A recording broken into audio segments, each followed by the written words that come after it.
The military was already waiting for us on the other side of a park where the prayer session was to take place. I sat with Ayşenur. She was nervous, of course, we all were. The Israeli military immediately began to confront and attack the crowd and the demonstrators, deploying tear gas in the first instance. And as we began to retreat down the hill, live ammunition fire began to ring out. We heard then the volunteer who'd been standing with Aisha, screaming out for help. We turned to see that that Ayşenur was lying on the ground, covered in blood, having been shot directly in the head by the Israeli military, in what appeared to be a surgical and targeted shot directly into the grove. We immediately called a medic over.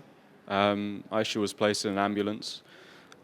Two other international volunteers got in the ambulance with her and proceeded to Nablus Hospital. En route, we were informed that she had died. 17 Palestinians have been killed in Beitte in the last few years.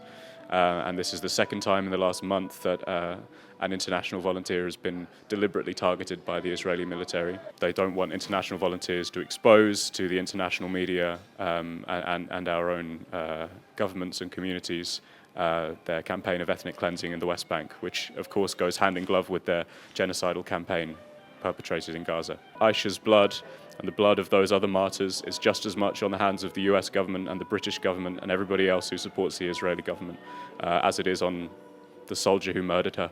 It was the most horrifying thing to witness.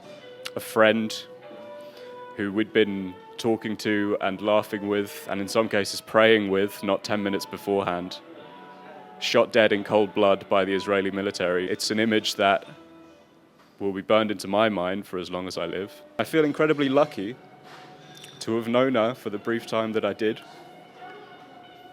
and to have witnessed her sacrifice. We will make sure that her name lives on until Palestine is free, and she will be a beacon of hope and sacrifice for all international volunteers.